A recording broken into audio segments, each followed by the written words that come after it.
Okay, so really good binder check and completion of your study guide from what I saw. I think we're finally getting the hang of things, maybe. You only have two more units after this, so let's make the next two good as well. But now I'll take any requests for anything from either study guide that you, or maybe in general, things that you're still confused on. But remember, the study guides look just like what you'll be tested on Tuesday. Monday, if you still have questions, you can ask and I can do them on the screen, but like you'll have to remember to tell me. Otherwise, we're talking about other things on Monday. Emerlyn? Yes. Also, side note, if you ever look at the slides for like today, for example, when it comes to reviewing for the unit, I literally look at the test and that's how I make the learning targets. Like I look question by question and say, and condense it to like exactly what you need to know for the test. But anyway, number 4 on the study guide.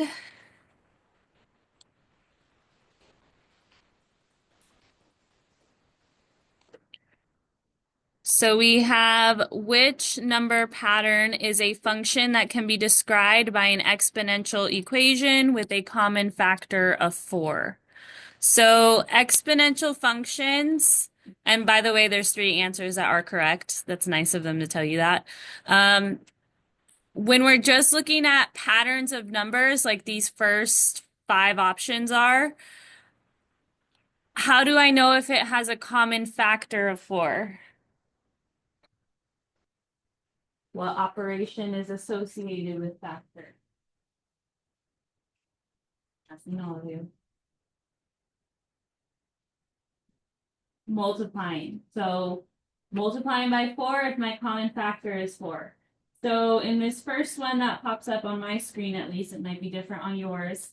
It says -5, -1, 3, 7, 11. Are they multiplying 4 to get the next number? Is 7 times 4, 11? So it can't be that one.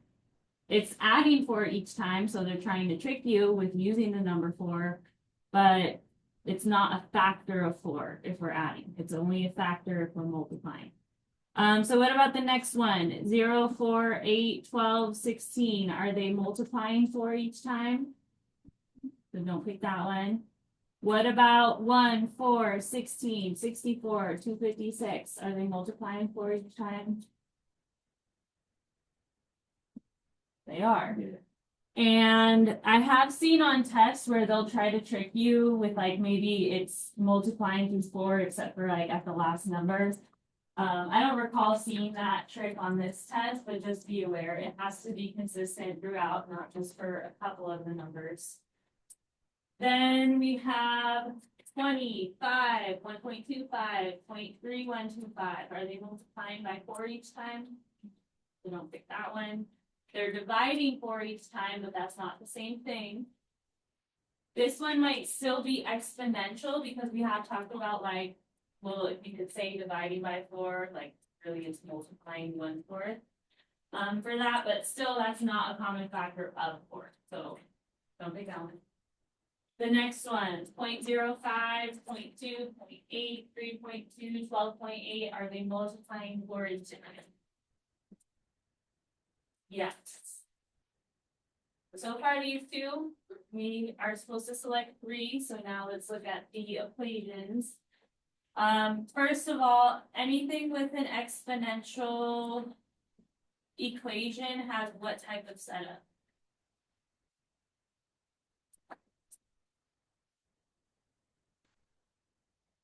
So exponential functions have what type of equation?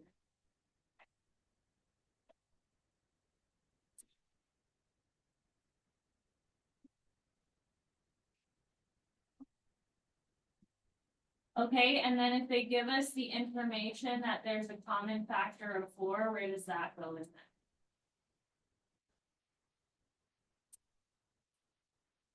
Not the t. That would be like if it gave us a time frame of 4. Someone else?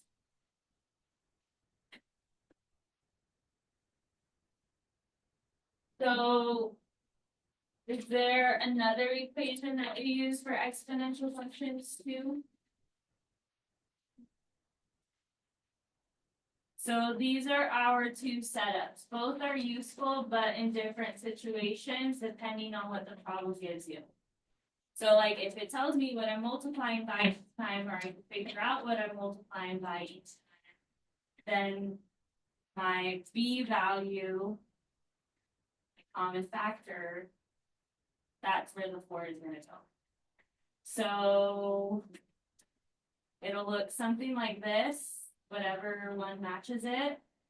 And these both still represent exponential functions. They just work with different information given to you.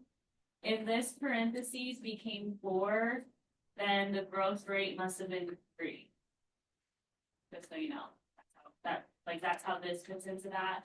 But we want something where we are multiplying 4 in the equation and the variable exponent is attached to the 4. So does this first equation that I'm hovering around, is it multiplying by 4?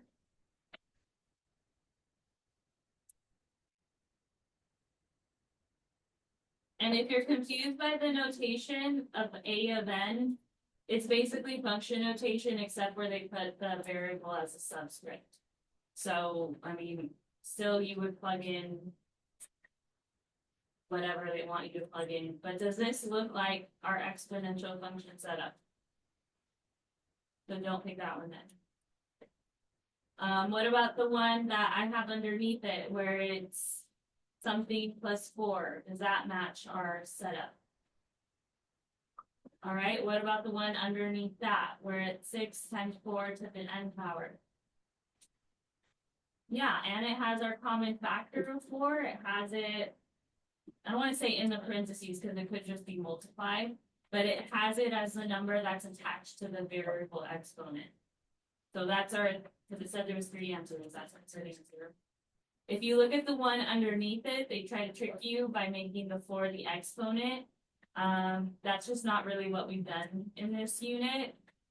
When we're changing the exponent, that's for time, that's not for common factor. So that's not the same thing.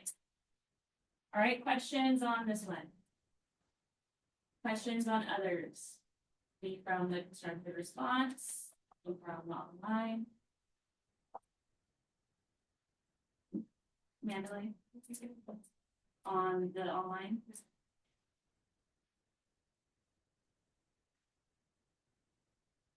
So for each input-output pair, we are going to determine if it satisfies function f, function g, both functions, or neither function. So function f is given by this equation. I'm going to write it over here so that I can scroll down. But this is given to me in the problem. And it says that g of x is the graph. So I'll stay right there. And the input-output pairs, they have them just like as input this, output this. What other letters do we use for input-output? X and Y. So what I'm going to do, because I have to scroll, is I'm just going to write the pairs that we're evaluating. So like if my input is 0, it would be X. If my output is 3, it would be the Y. So we're evaluating 3 different input-output pairs. I'm just writing them here so I can scroll them. Or scroll to the graphic. Okay. So for the graph, the g of x, let's just start there. If it is on the line that is graphed, then it satisfies g of x. So 0, 3 would be here. Is it on the line? So then it works for g of x. We'll check f of x after. 1, 6 would be here. Is that on the line? So it's not g of x for that one. For 2, 10, is that on the line? So then g of x is only satisfied by those 2 coordinates. For f of x, the equation Didn't give me the graph. You could graph it if you want. It's in function notation. These are my x values. So what I'm going to do is show you me plugging 0 in for the x. And then I'll evaluate that with my calculator. I need to also plug in 1 for the x. And I need to evaluate 2 for the x. So does everyone see how the only thing that's changing in f of x each time is the exponent? And it's because they gave us these x's to evaluate. If they give us the y value that it's paired with, then f of x goes or is satisfied by it, if that makes sense. All right, so yeah, definitely use a calculator. Like for example, what's 2 to the power of 0? People always say 0, but it's 1. So that's why I say use a calculator to put that whole thing in, let it do the order of operations for you. And when I plug that in, I get 3. So this is in function notation. If I write it as a coordinate, is this satisfied? Is this the one that it was asking about? So based on my answer, should this coordinate be satisfied by just g of x or f of x as well? If I plug in 0 and I get 3, does that mean that f of x should be part of this answer or no? Okay. So when I do answer this one should be both. It's satisfied by both functions. For when I plugged in the 1, let's see what that equals. I'm doing it in my handheld calculator. If you need to see it on the screen, let me know. But I figured since you kind of saw it a lot throughout the unit, maybe you don't need to see me split the screen.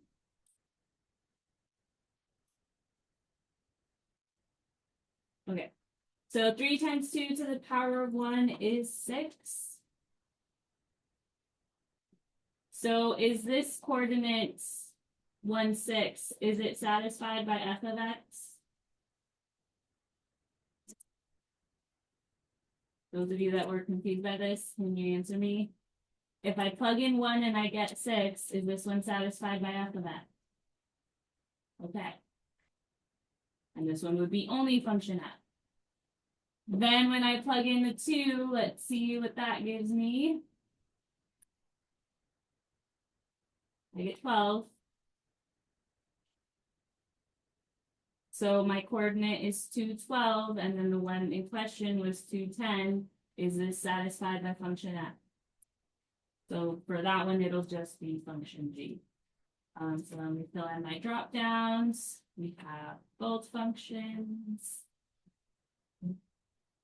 Then just f. Then just g.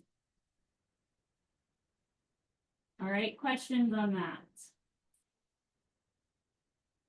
All right, other questions from any study guide?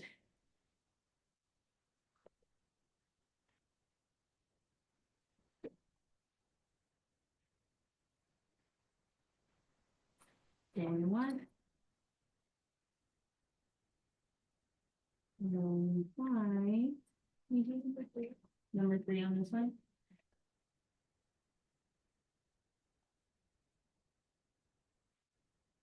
Okay, so which graph represents this one? Which you can also graph yourself. However, typically there are some answers that are close to each other, like some that look really similar. So what I would say is make a table of values. And if I look at my graphs that are given to me, it looks like they start for the left side around -6. You don't have to do all these x values, just pick some where the graph kind of starts to look different. So like here at the 2. So based on that, my x's that I'd test out would be maybe -2 to +2. You might not even need to do all of those, but up to you. And what I would do is see which one matches all of these coordinates. I'm sure you could eliminate some of these just based off the graph when you do graph it in Desmos, but again, there's usually a couple that are close. So I'm going to plug these into my calculator. Usually anytime you're plugging stuff in, use parentheses. So 2.5 to the -2 is 0.16.